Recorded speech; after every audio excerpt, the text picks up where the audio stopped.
4 ऐसे रूल जिनको फॉलो करके तुम अपनी लाइफ का सबसे बड़ा कमबैक कर सकते हो। कमबैक का मतलब होता है तुम अपने आने वाले फ्यूचर को अपने बीते हुए कल और आज से बेहतरीन बनाते हो। सबसे पहला रूल है, तुमने जो गलतियां की है उस चीज़ को एक्सेप्ट करो।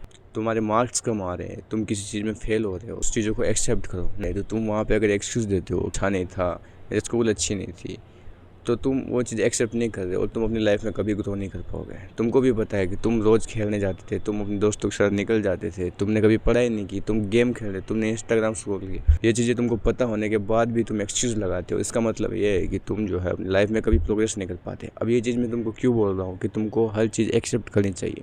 जो भी तुम्हारे साथ हुआ और जो भी तुम्हारे साथ हो रहा है उसकी जवाबदारी अगर तुम खुद लेते हो तो एक चीज़ फिक्स है कि तुम इन फ्यूचर उस चीज़ को सोल्व करोगे, चाहे आज नहीं, कल नहीं, परसों, लेकिन एक दिन उस चीज़ को तुम ज़रूर सोल्व करोगे। क्योंकि तुम्हारे माइंड को ये चीज़ रियलाइज़ हो चुकी है कि आज जो भी हो रहा है वो मेरी ही गलती है और इस चीज़ को फिक्स भी वही चीज़ करेगा। तो उस मिस्टेक का जो सॉल्यूशन है वो भी तुम्हारा माइंड ही ढूंढ के निकाल देगा। तो सिंपली तुमको जो भी गलती है, तुम जो भी कुछ हुआ है तुम्हारे साथ, उस चीज़ को एक्सेप्ट करो कि हाँ ये मेरी। तुम्हारा सेकंड स्टेप रहने वाला है, तुमको एक डिसिप्लिन बिल्ड करना होगा। अगर बड़ी 2 चीज़ें फॉलो करनी है। तुम्हारा फर्स्ट स्टेप रहने वाला है, तुमको एक रूटीन बनाना है। तुम किसी भी रूटीन को लॉन्ग टाइम तक फॉलो करते हो, रिपीटेशन लगाते हो, एक ही चीज़ करे जाते हो, तो एक दिन ऐसा आएगा जब तुम इस चीज़ को नहीं करोगे तो तुमको कुछ अजीब सा लगेगा। इवन तो तुम्हारा माइंड और तुम्हारी बॉडी भी उस चीज़ को करने के लिए तैयार हो जाएगी। तुम कितने भी थक गए हो, वहीं से तुम्हारा डिसिप्लिन है वो बिल्ड हो जाएगा। एंड सेकंड जो है तुम्हारा एनवायरनमेंट। अगर तुम्हारे आसपास के एनवायरनमेंट में कुछ ऐसी चीज़ें हैं जो तुमको बहुत ही आसानी से डोपामाइन हिट कराती है, like parties, club, Insta, gaming, कुछ भी हो सकता है, तो तुम जो है अपनी लाइफ में डिसिप्लिन कभी बिल्ड नहीं कर सकते। तो मेक श्योर तुम्हारा एनवायरनमेंट एक ऐसा हो जहाँ पे लोग भी प्रोग्रेस कर रहे हो,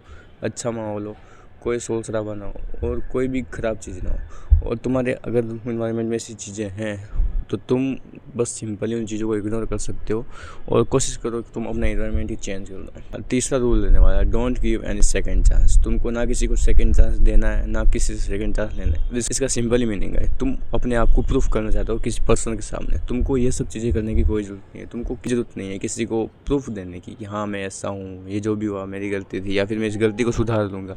इस सब चीज़ों से दूर हट जाओ। जो भी तुमने मिस्टेक की है, जो भी तुमसे हुई है, जो भी सामने वाले से हुई है, जो भी हो, तुम उस चीज़ को भूल जाओ एंड तुमको वापस उस चीज़ में पढ़ने की कोई ज़रूरत नहीं है।